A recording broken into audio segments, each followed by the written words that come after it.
While this won't be my last trip to Alaska, it was for Fairbanks. One and done is all I needed since I have seen and experienced everything I needed, and glad I did. My window of travel is restricted to the summers and winters. I love exploring the deserts of the Southwest, but you'll never find me there in the summers. And while I live for the moments I could be part of the Northwest landscapes, but never in the winters.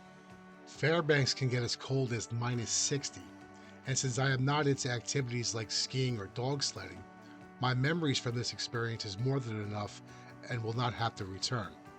This adventure is mostly to explore the accessible parts of the Alaskan wilderness away from the tourists and be my own guide, crossing whatever paths I come to. The first few days of the terrain was manageable, until it was time to check into my next cabin in the town of Healy, about 15 miles north of Denali National Park. A 4x4 is required to get to the cabin. I own a Ford where the all-wheel drive kicks in when needed, so I didn't think about it with the Toyota Tacoma I was renting for this trip. Big mistake.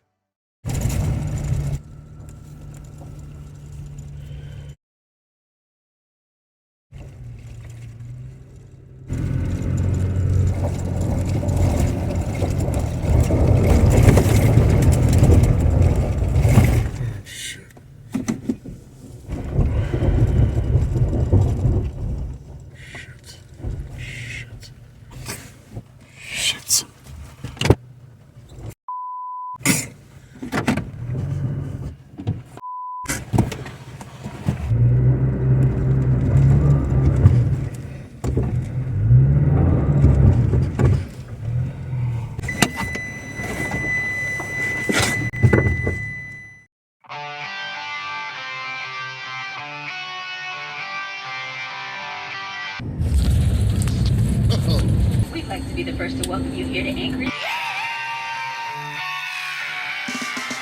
I'm finally here in Ted Stevens Anchorage International Airport. I have explored much of the continental West, been up and down the Pacific coast, trekked in deserts, and hiked in vast mountain ranges in the lower 48. I'm going to begin to explore the great state of Alaska. I'll be taking the route Native Alaskans call the Loop. I'm not going to hunt, I'm not going to fish, I'm not going to wrestle bears, I'm not even going to whitewater raft. I am my own cameraman and everything is completely unscripted and mostly spontaneous. So if you want to observe how a lone traveler from Jersey will explore the Alaska wilderness, come along for the ride.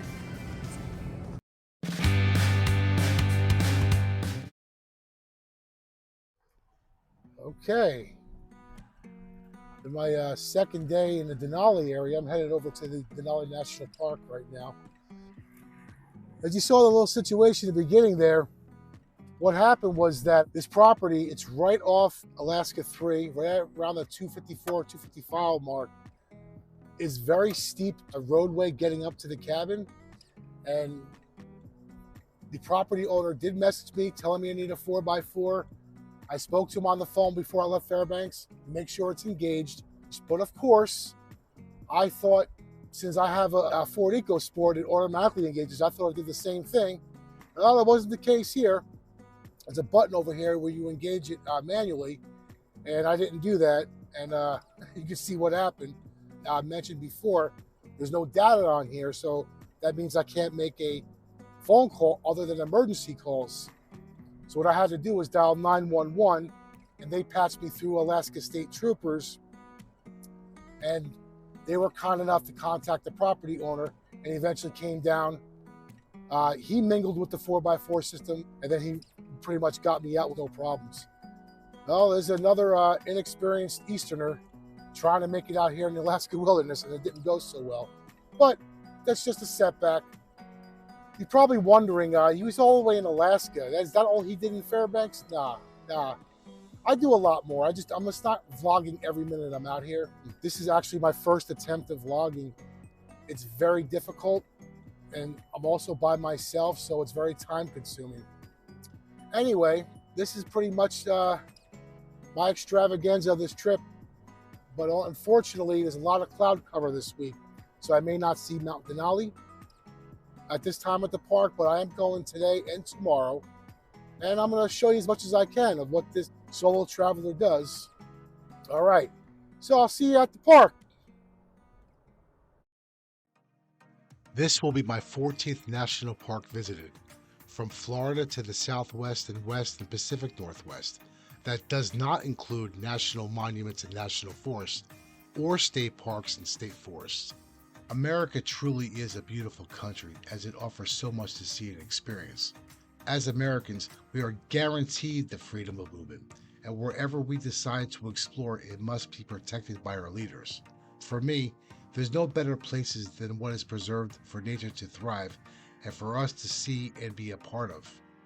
As I get closer to the Denali entrance, I'm in awe as 6 months ago I wasn't thinking about coming here so soon. And here I finally am. As soon as you enter the visitor center, it's very well marked and there's signs for buses, trains. You'll have a good idea of how easy it is to get around at first. I'm not sure how difficult it can be as the day goes. Just got back from inside to get some information. Got my map. I just make sure which parts are accessible with my private rental vehicle. That way I can try to avoid the buses as much as possible. I'd rather be just getting in there, driving there myself than just waiting a half an hour, 45 minutes for a bus. I purchased my entrance fee this morning. As of June of 2024, $15 for a 7-day pass. Really can't beat that. So I'm gonna hop in my vehicle. We're gonna get going to the first hike. Okay, I'm gonna start off very small.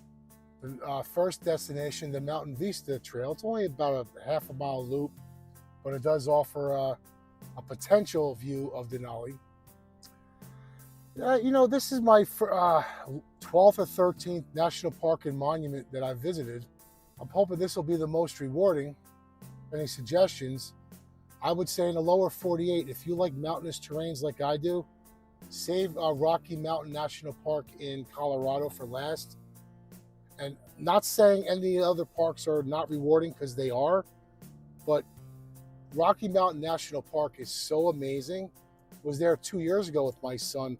Last year when I visited Glacier National Park in Montana, I was like, I mean, don't get me wrong, it was great, but I tell you, that park will do something for you, especially if you do the Continental Divide drive. So it's about 10 miles away from my first stop, and we'll see you then. I have arrived at the Mountain Vista Trail, the second to last trail that is accessible by private vehicle.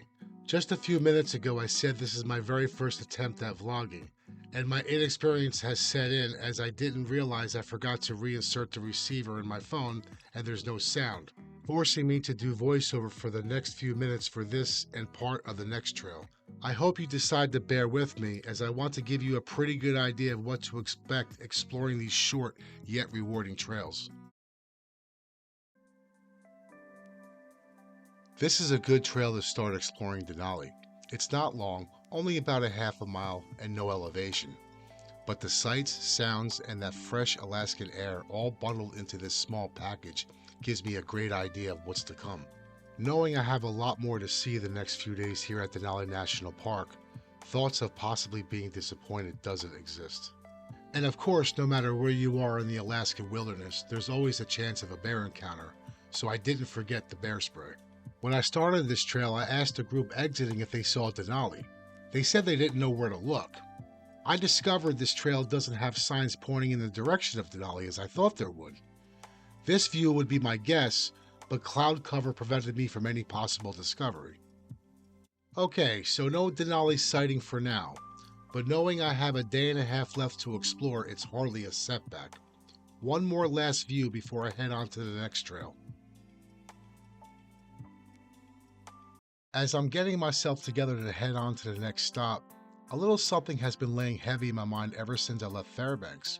As we get older, we just can't help but notice the effects of ever-changing technology, despite how minuscule or vast they actually may be. I'll tell you one funny thing that I've noticed in my travels. No matter if you're on the Pacific Coast, Atlantic Coast, Gulf Coast, no matter where you go, you walk into a Starbucks, there's always mostly people in there with purple hair and nose rings. You know, that's the one of the consequences of the internet. You know? I'm sure before the internet, people were more local, so to speak. But now that we're all connected so tightly with the internet, it's pretty much all the same. In just a few minutes, I'm at mile marker 15, as far as my rental can take me. Beyond this point, the road becomes gravel, and a ride on a tour bus is needed, in which I will do tomorrow. The Savage River Trailhead is fortunate to have a ranger post and can get good information and answer any questions before venturing out. Would have been nice if I didn't forget to reinstall the phone receiver, but he pretty much explained this 2-mile loop trail also gives access to the Salvage Alpine Trail, which is a 4-mile point-to-point trail that connects the Mountain Vista area where I began. And after more general information and advice, such as being aware of surroundings and wildlife, sudden weather changes, and as you will soon see, taking great caution with trail conditions to maintain proper footing, I was on my way. This is a bit of an upgrade from the Mountain Vista. A mix of soil and stone quickly gives way to all mud, making it very slippery while navigating along sharp rocks. So it's always a good idea to include a first aid kit in your backpack. And now it's getting really slippery. Like I always recommend something that I don't do. Wear hiking boots. Hiking boots. Little raging river action going on here. Got some other hikers on the other side. So when I get to the peak, that's where I'm going to turn around and finish the second part of the loop. As you probably figured it out by now, this trail is for all skill levels and all ages. Hello. And maybe you'll just come across a bird who doesn't show any fear of you, as long as you don't get too close. It's just a little over a mile to this bridge where it crosses the river and connects the trail to head back. You might be thinking heading back on such a short loop wouldn't be rewarding, but I assure you that's not true. The change in the mountain range and the horizon is what makes it worth it to me. After finishing this trek and wandering the area with a few others, it's time to end day one at the park and head back to Healy and give a brief tour of the cabin I stayed at for 3 nights.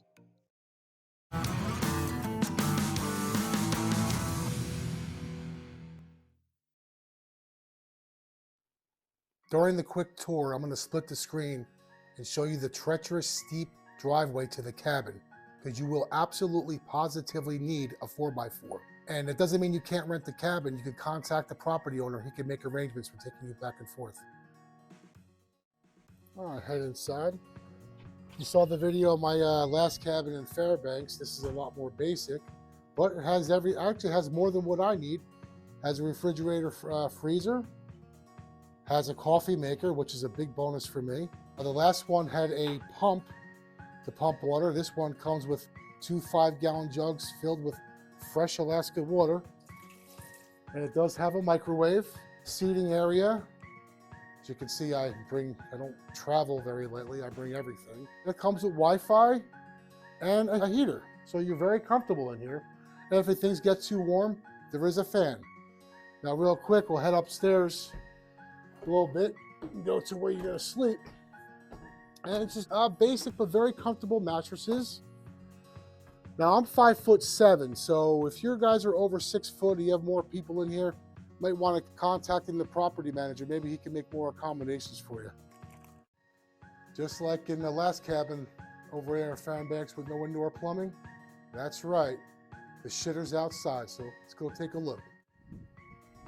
All right, not too far of a walk, maybe about 100 feet. He has the wood up against the door to keep it closed because he's telling me that the squirrels like coming in here. Nature could act weird sometimes. This is it. I do have towels down in there. A little wet this morning, so just want to make sure I don't slip in there while I break my neck. And it's actually, very clean, very basic. Does the job. Now, I know you must be wondering by now, with no indoor plumbing, the shitter's outside, how does he shower? Well, in these parts, people, there are 2 options. There are local businesses that offer shower facilities, or you could do what I do. I stock up on a lot of these. So at nighttime and in the morning time, I go through a lot of these and I bathe that way. It does the job, it keeps you clean, and I haven't had a shower now going on 4 days. I'm looking forward to it. Take a nice hot shower, be the first thing you do when I check into a modern hotel. Well, that pretty much concludes the tour. Today at the park, I did explore a bit more. Uh, Basically, I've gone everywhere I can go with a private vehicle. If I want to go beyond that, I got to use the bus system. So I'm going to hop on a bus tomorrow, bring you along with me.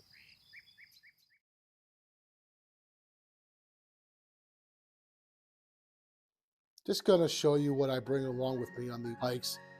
I'm not venturing out into the backcountry. Advanced hikers do, because I'm just a, I'm just a very basic amateur. But a couple bottles of water, some food, a trusted can of bear spray, and of course bug spray. Because yes, it is Alaska. You may not know it, but the mosquitoes will eat you alive here. I'm always going to bring a bag with me for my trash because there aren't too many trash cans around where you venture out. So I'm going to pack up everything and let's get going.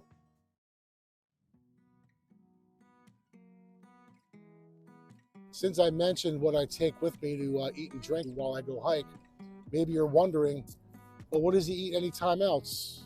Does he dine out? Now, when I'm with my son, yes.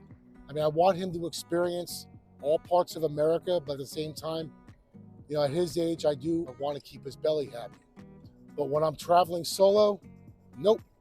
It's going to eat up your budget. And especially in places like this, dining out is going to cost you a fortune.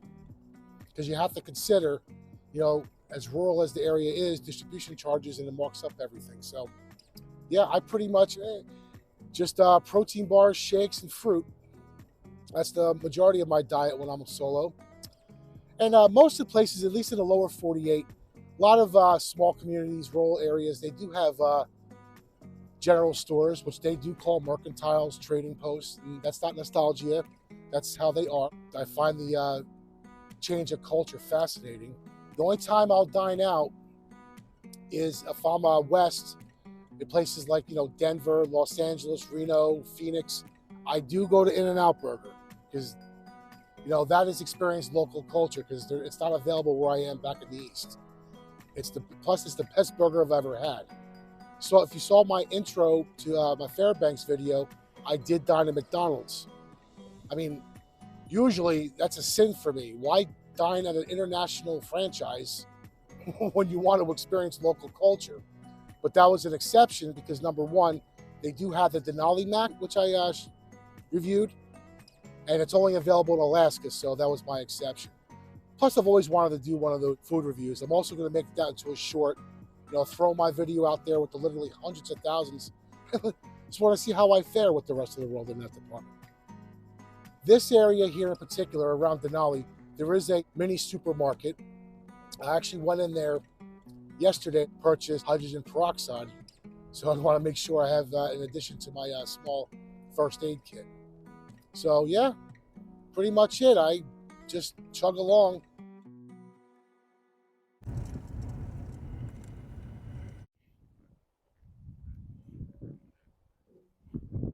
As in the summer of 2024, and of course always check for updates, there are 3 types of buses to explore Denali National Park. One are the free buses, from the bus depot to mile marker 15, the Savage River Trailhead, which is exactly what I did yesterday in my rental. And the other 2 are the narrated, and what I took, the non-narrated.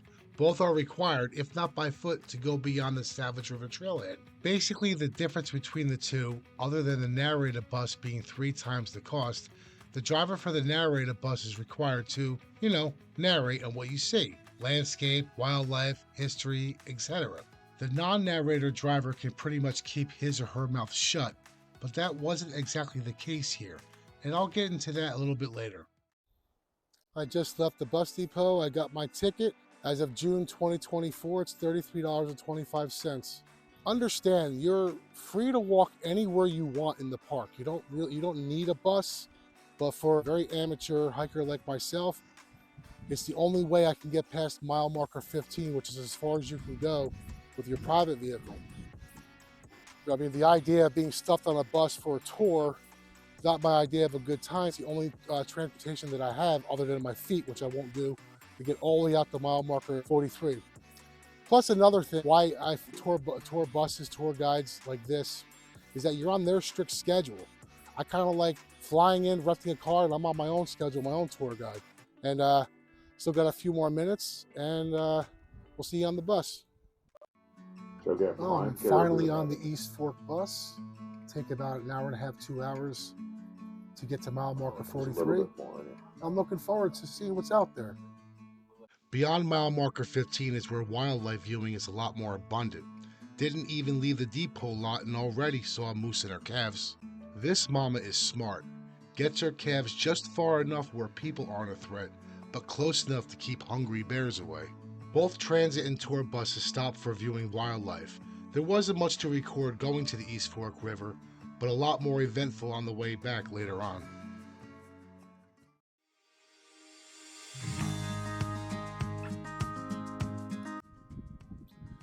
About a 2-hour bus ride. I'm finally at mile marker 43, and this is where all vehicles have to turn around.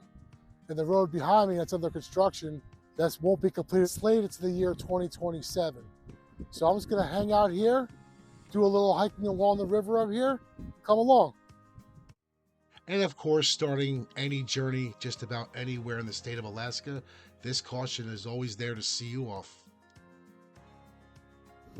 Gonna head on down the stairs and just explore this vast area. At the very last area where vehicles could go at Denali National Park. But going up, the bus ride wasn't nearly as bad as I thought it would be. Mainly because it was only half packed. Towards the middle of June, that's where the buses really get packed. So there was plenty of seating. There wasn't any annoying people around me, so it wasn't that bad. Now that I'm here, I'm gonna take a quick walk around here. I mean, I could spend hours doing this, but since it is my last day, other trails I want to see along the path going down. So as of right now, it's a little windy, a little cooler up here. I mean, elevation is only 3,000 feet. The highest elevation I've ever been was Independence Pass in Colorado, where it's 12,000 feet. Imagine that, middle of the summer. It's 99 degrees. When I landed in Denver and you go up that high, there's still ice all around you. That was quite an experience. This area is glacier runoff. The stones I'm walking on originated miles and miles away, and the air is so crisp that it's instantaneously clearing my mind. And my lungs are rejoicing as a result, taking in such fresh air they're not used to from back east. Always looking for a rocky area I can move over. Oh, I found a little island over here I can cross. Oh, there we go. Wet, wet, wet. With the raging wind, my feet are soaking wet. Ah, that's cold. Whoa! All right, made it. This is a little raging river. Unlike those little puddles I stepped over there, because I ain't going no further than this. I mean, hell, idiot like me with running shoes? Nah, ain't gonna work. So from a distance, I thought, whoa, look at that, shedded antlers. Ah, man, it's just a piece of brush. Boy, I tell you, man, see how dumb our Easterners could be? It's got a nice big ice patch behind me. I tell you, you gotta find something that makes you happy in life. And there are many things, but this is what truly makes me happy. Why? Well, I'm in a very distant area in one of the most preserved, wildest national parks on the planet. And here I am, amazing fresh air, the sights. I mean, it just doesn't get any better than this. This is gonna last me for a long time. Not only the memories, but the solitude, the clearing of my head. It's just, you have to go out and do it. I'm telling you, pictures can only do so much. When you're out there with the sights, the sounds, the smells, it just doesn't get any better than this. And right now, I can't be any more happier. There are so many national parks I want to visit that unfortunately, I can only do a one and done for each. But Denali will be the one exception, since there's so much more of Alaska I want to explore, such as Nome, the northernmost town in America known as Barrow, and of course the Kenai Peninsula. I'll find a way to visit Denali again, as I need to explore what beyond this point has to offer. For now, this is more than enough to take in, and it's time to head back on the bus and head on back to the park entrance. Bus ride back offered much more than I expected. Both tour and transit buses make some scheduled stops at certain points. While my experience is only with the transit buses, I can tell you, Along with many I have spoken to at the park and by reading many online reviews, the two drivers I had both narrated for potential grizzly bear. We need to get about maybe and were very helpful, so something to think about before purchasing your tickets. Transit buses last run is 8 p.m.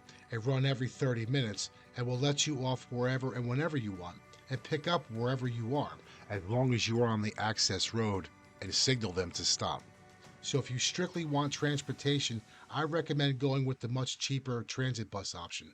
Here's the wildlife I was fortunate enough to capture on film on the ride back.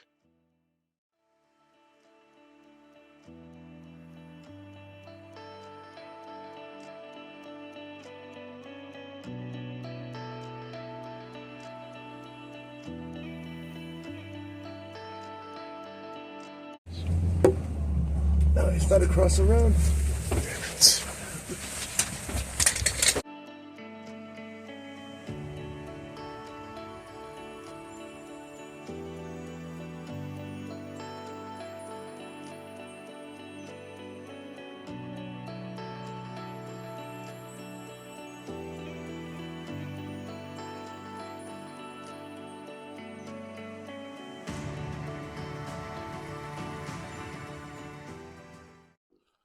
I'm back at Bus Depot heading back to my rental vehicle. It's currently 9:45 p.m. I did manage to make one more stop, do a bit more hiking, take in the breathtaking scenery and fresh air. The grizzly bear decided to take over the road for a while, so the ride back was a bit longer, but well worth it. My first ever grizzly bear sighting with my own eyes. I tell you, pictures don't do justice. You really have to come out here and see for yourself. So I'm gonna head back to the cabin. Early in the AM, I'm going to be heading south toward Anchorage. I got it right, South Anchorage. Come join me on the next leg of this adventure. Thank you again for watching, and I'll see you soon. No, I didn't get to see Denali. Hell, most of the time I didn't know which direction to look. But I have 2 more days and a few more stops to make, which include chances of seeing the highest point in North America. Will I see it? Well, find out in my next upload. North to Alaska, go north, the rush is on, where the river is winding, big nuggets they're finding. North to Alaska, go north, the rush is on.